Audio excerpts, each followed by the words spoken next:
अस्सलाम वालेकुम दोस्तों, मेरा नाम मोहम्मद मतीन है। दोस्तों, जो थर्ड फेज़ का जो ड्रा निकाला गया था उसकी तकसीम आज 5 अक्टूबर को कंप्लीट हो गई है, यानी 36,884 मकानात को कंप्लीट किया गया है। जो 27 सितंबर के दिन जो ड्रा निकाले थे 36,884 मकानात का जो ड्रा निकाले, वो ड्रा का 2 अक्टूबर के दिन 19,020 मकानात को दिया गया था। 2 अक्टूबर के दिन 19,020 मकानात को दिया गया था और 5 अक्टूबर के दिन आपको 17,864 मकानात को देकर तकसीम कंप्लीट की गई है। और अभी आपको बैलेंस हुकूमत तेलंगाना ने देने का ऐलान किया है और बहुत जल्द आपको 38,116 मकानात दिए जाएंगे। और जो फर्स्ट फेज़ का है आपको 11,700 मकानात दिए गए थे और सेकंड फेज़ में आपको 13,300 मकानात को दिए गए थे। थर्ड फेज़ में आपको 36,884 मकानात को दिया गया, यानी कुल आपको 61,884 मकानात को दिया गया है। जो 4 डिस्ट्रिक्ट्स है 24 हलकों में आपको 61,884 मकानात को दिया गया है दोस्तों। और जो डबल बेडरूम जिस किसी को भी दिए गए हैं उन लोगों को कैस्ट सर्टिफिकेट कंपलसरी देना कहकर इसके ताल्लुक़ से भी ऑफिसर स्ट्रिक्टली आवाम को बोल दिया गया है।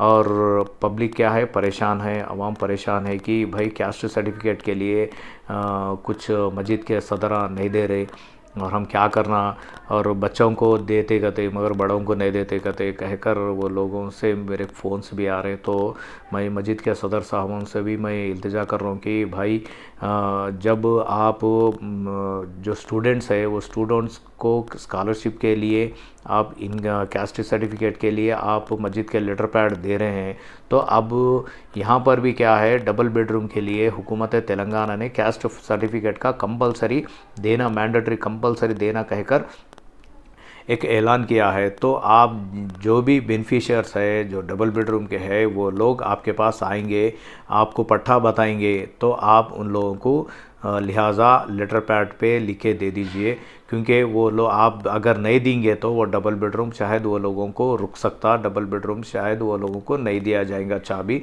इसलिए आप लोग दे दिए तो आप लोगों को भी दुआ मिलती आवाम की। अब मैं समझता हूँ जो भी मस्जिद के सदरा है ये सोच रहे होंगे कि भाई ये लोग कहाँ रहते नहीं मालूम, किधर रहते नहीं मालूम। कुछ लोग क्या है अभी अभी बस्तियों में शिफ्ट हुए हैं, वो लोगों को हम नहीं पहचानते, कैसा देना कहकर ये भी सवाल उठ रहा है। तो दोस्तों जो भी हमारे मस्जिद के सदर साहबों को मैं यही बोलना चाह रहा हूँ कि आप लोग उनका करंट बिल जो भी घर में वो लोग रेंट को उतरे हैं यानी किराए को उतरे हैं उनका इलेक्ट्रिक बिल ले लीजिए, क्योंकि ये घर में वो लोग किराए को उतरे कहकर, और वो एरिया का वो घर वालों का आधार कार्ड या तो वो घर वालों का कोई भी वो घर वालों से कुछ भी राइटिंग लिखा लीजिए, ये घर में ये हमारे ये घर में ये लोग उतरे, लिहाजा इनको डबल बेडरूम आया है, लिहाजा इनको आप लेटर पैड दो कहकर उनकी भी आप चाहे तो सिफारिश ले सकते। वो सिफारिश से आप उनको लेटर पैड दे दीजिए, वो लोग जाकर क्या है एफिडेविट बना लेते हैं एडवोकेट से, एडवोकेट की भी गवाही उसमें ज़रूरी है। एफिडेविट 20 रुपीज़ के बॉन्ड पेपर पे एफिडेविट बनाकर आपका लेटर पैड और एफिडेविट लेकर मी सेवा में एप्लीकेशन डालते। और मी सेवा में तो टाइम बहुत ज़्यादा लग रहा, क्योंकि गवर्नमेंट का टाइम तो 45 डेज़ है कैस्ट सर्टिफिकेट देने का, और उससे जल्दी देना है तो थोड़ा मी सेवा वालों से बातचीत करके जो भी है रेवेन्यू वालों को मैनेज करके जल्दी से जल्दी लेने की कोशिश कीजिए। क्योंकि अब कोल्लूर में जो मकानात आज दिए हैं वो लोगों को 11 और 9 तारीख को वो लोगों को चाबियां दिए जा रहे हैं, उसके अंदर अगर से सर्टिफिकेट्स ये आ गए तो वो लोगों को जल्दी मकानात लेने में दुश्वारी नहीं रहती, क्योंकि कैस्ट सर्टिफिकेट के लिए फिर पेंडिंग पड़ सकता उन लोगों का, जो भी जब डबल बेडरूम के चाबियों का मसला जो भी है वो पेंडिंग पड़ सकता। तो इसलिए उन लोगों को पेंडिंग नहीं रहना है, तो आप जल्दी अगर से आप लेटर पैड दे देंगे, मस्जिद के सदर साहब जल्दी दे देंगे और एफिडेविट वो लोग जल्दी बना लेंगे, तो ये एप्लीकेशन भी अगर जल्दी मूव हुआ तो ये फ़ाइल भी जल्दी मूव हो गए तो आप लोगों को मैं समझता हूँ 8 9 10 दिन में वो लोगों को शायद सर्टिफिकेट्स मिल जाएंगे, अगर कुछ मैनेज अगर कर सके तो रेवेन्यू वालों से। तो दोस्तों ये है आप लोगों को बताना चाह रहा था। और कई सारे हमारे बहनें हमारे भाइयाँ फ़ोन कर रहे कि भाई बहुत दूर दे दिए जी, डबल बेडरूम हमारे को बहुत दूर हो गया, और वहाँ पर एक बस फैसिलिटी नहीं है, ऑटो फैसिलिटी नहीं है, हम कैसा जाना वहाँ पर, कैसा रहना। और मकानात क्या है, 10 फ्लोरों पे मकानात आए, 8 फ्लोरों पे मकानात दिए, 7 फ्लोर पे दिए वो, और लिफ्ट के ज़रिए से हम सामान नहीं लेके जा सकते क्योंकि एक अलमारी भी नहीं आती, एक पलंग भी नहीं आता, और कैसा इतना ऊपर चढ़ के लेकर जाना है और क्या करना, इसके ताल्लुक़ से भी कई सारे लोग परेशान हैं। तो दोस्तों जब आपको हुकूमत दे दी है तो आपको रहना है, और आप जो भी है आपको किराए से तो आप बच रहे हैं ना, किराए 7,000 8,000 किराया डालकर आप लोग रह रहे हैं, तो उससे तो बेहतर है वहाँ पर जाके शिफ्ट हो जाए। तो अगर वहाँ पर आप शिफ्ट होएंगे तो वहाँ पर आपको ऑटोज़ फैसिलिटीज़ भी हो जाएगी, आपको दुकानों के फैसिलिटीज़ हो जाएंगे, और आपको वहाँ पर बसेस भी प्रोवाइड किए जाएंगे। जो भी है आपको ट्रांसपोर्ट का प्रॉब्लम भी आपको वहाँ पर सॉल्व हो जाता जब आप लोग शिफ्ट हो जाएंगे।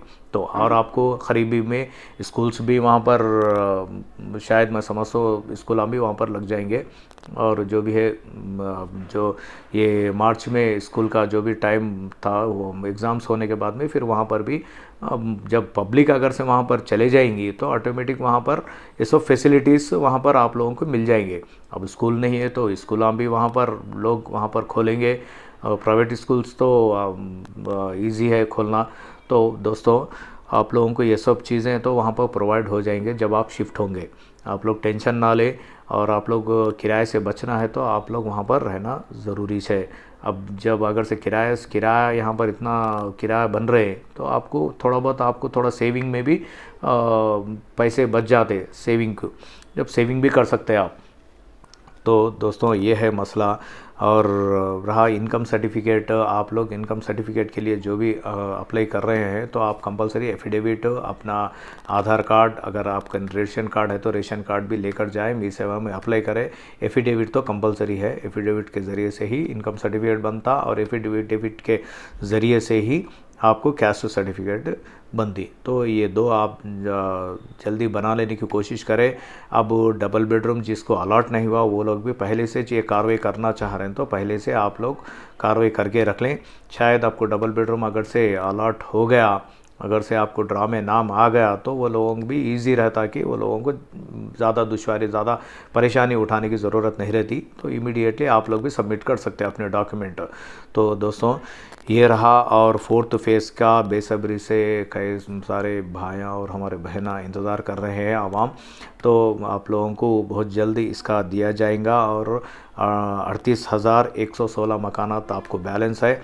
मैं समझता हूँ 4th फेज़ और 5th फेज़ में आप लोगों को ये कंप्लीट भी करने का ऐलानात हुकूमत भी कर रही है। KTR साहब, जनाब KTR साहब और तलसानी श्रीनिवास यादव साहब, ये दोनों मिलकर भी इसका ताल्लुक़ से फ़ैसला लेने का कोशिश कर रहे हैं कि बहुत जल्दी इसकी भी प्लानिंग हो जाएंगी, आपको इसका भी तकसीम आप लोगों को हो जाएगा।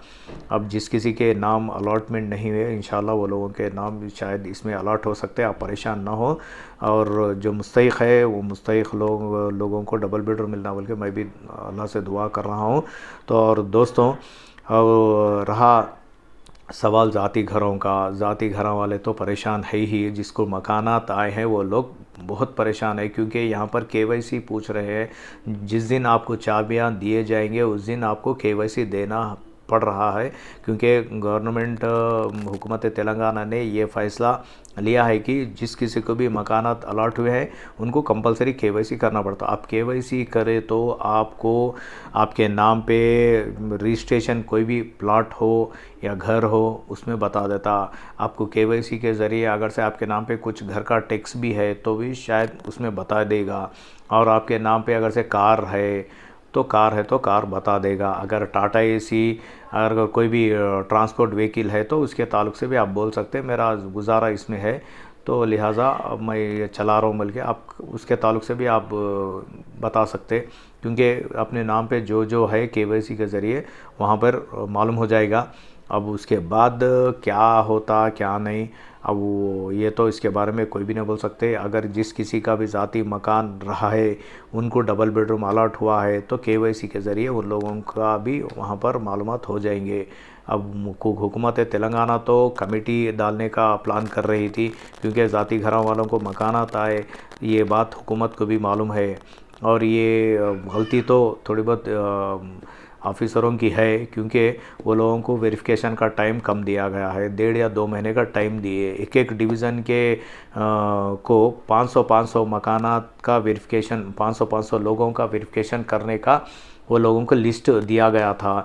अब वो 1.5 महीने का 2 महीने का टाइम था। अब वो लोग क्या है, ऑफिसरा एक एक दिन 10 आदमियों को 15 आदमियों को करना था, मगर वो लोग क्या है नहीं कर सके, प्रॉपर वेरिफिकेशन नहीं करके क्या करे, हमारे को क्या गया, हुकूमत कम टाइम दी कहकर क्या करे, वो हर एक को टिक मार दिए। यानी 500 मकानात का वेरिफिकेशन करने का था, मगर वो लोग 500 मकानात के 500 को सिलेक्ट करके भेज दिए वो लोग, क्योंकि 500 मकानात में कई ज़ाती घरां वाले हैं, कई किराए घरां वाले हैं। तो किराए घरां वालों को सेलेक्ट करने का था, ज़ाती घरों वालों को रिजेक्ट करने का था। वो लोग क्या करें, 500 के 500 सेलेक्ट करके भेज दिए। 500 के 500 सेलेक्ट करते ही ये ड्रा में ज़ाती घरों वालों को भी घर आ गए। अब पब्लिक परेशान है, अरे ऐसा कैसा आया, ऐसा कैसा आया। तो वहाँ यहाँ पर मिस्टेक हुआ, ऑफिसरान को टाइम कम दिया गया है, क्योंकि उन जो भी ऑफिसरों को, जो वेरिफिकेशन ऑफिसर हैं, उनके सुपीरियर्स जो है, जो बड़े ओहदेदार ऑफिसर हैं, उनको टाइम कम दिए। आपको ये 2 महीने में 1.5 महीने में ये कंप्लीट करना है टारगेट बोलकर वो लोगों को दिए। और ये ऑफिसर जो ऑफिसर आए डिस्ट्रिक्टों से आए, क्योंकि हैदराबाद के ऑफिसरों को हैदराबाद में नहीं डाले, उन लोगों को करीमनगर, सिद्दीपेट, गद्वाल, ऐसे कई सारे दूर दूर डिस्ट्रिक्टों के ऑफिसरों को हैदराबाद में इंक्वायरी के लिए डाले। अब वो ऑफिसर क्या है, आकर यहाँ लॉड्जिंगों में रहकर, यहाँ पर उनका सही ठिकाना नहीं था रहने का। अब वो लोग आए बेचारे, आके करके वो लोग तकरीबन वेरिफिकेशन करे। अब कुछ वेरिफिकेशन क्या है, टाइम कम रहने के क्या है, कम रहने से हर एक को सेलेक्ट करके भेजिए ड्रा में, यानी ऑरेंज लिस्ट में वो लोगों के नाम आ गए, वेरीफाई कर दिए, भेजिए। भेजते क्या है, वो लोगों को ज़ाती मकाना जिसको है वो लोगों को घर अलॉटमेंट हुआ है। तो ये ऑफिसरों की भी गलती है कि वो लोग ऐसा नहीं करना था, ऐसा कर दिए, क्योंकि टाइम कम दिए बोल के ये लोग क्या है, ये हरकत करे। ये हरकत करने से यहाँ पर ये इफ़ेक्ट हुआ, जो ज़ाती घरां वालों को घर आ गए। अब उसके ताल्लुक से हुकूमत क्या करी, केवाईसी कंपलसरी है कहकर एक ऑप्शन रखी केवाईसी का। वो ऑप्शन के ज़रिए अगर ज़ाती घर रहा तो वहाँ पर मालूमात हो जाएंगे, अगर किराए का घर रहा तो उसको कोई प्रॉब्लम नहीं है। ज़ाती घर वाले को परेशानी है, जिसको कार रहा है वो लोगों को भी परेशानी है, वहाँ पर क्लियर कट आपको आ जाता। तो दोस्तों, इसलिए जो भी हुआ हो गया, अब जो होने वाला है इंशाअल्लाह वो भी आप लोगों को इसके ताल्लुक़ से मालूमात होते रहेंगे। और भी आपको 38,116 मकानात तो आपको देना बैलेंस है, हुकूमत इंशाल्लाह बहुत जल्द दे देगी। अगर इस जो भी ये 38,116 मकानात से देने के बाद भी जो कोई भी आवाम है, बैलेंस है वो लोगों को जिसको ड्रा में नाम नहीं आया, वो लोग इंतज़ार करिए। वो लोग नया एप्लीकेशन डालना क्या बल्कि भी पूछ रहे हैं, तो आप लोगों के तो अब तक तो ऐसा कुछ भी ऐलानात नहीं हुए, जिसको नामा अलॉट नहीं हुआ वो लोग फिर से अप्लाई करो कहकर तो नहीं हुआ। मैं समझता हूँ शायद फिर नेक्स्ट जो है हुकूमत में आने के बाद में फिर और 1 लाख घर आपको बनाने का भी ऐलान है। फिर इंशाल्लाह शायद फिर उसमें आप लोगों को दिया जा सकता है बहुत जल्द। अब तो बहुत ज़रूरी इसके बारे में फ़ैसला लेने वाली है। जैसा ही हुकूमत में आते ही इलेक्शन के बाद फिर से केसीआर साहब इसका ताल्लुक़ से बहुत जल्द फ़ैसला लेने वाले हैं, और बहुत जल्द इसका कंस्ट्रक्शन भी इंशाल्लाह स्टार्ट करने वाले हैं। स्टार्ट करके आप लोगों को भी मैं समझता हूँ शायद 1 साल 2 साल के अंदर आप लोगों को शायद दे देंगे। तो दोस्तों, ये है, आप लोग इंतज़ार करिए।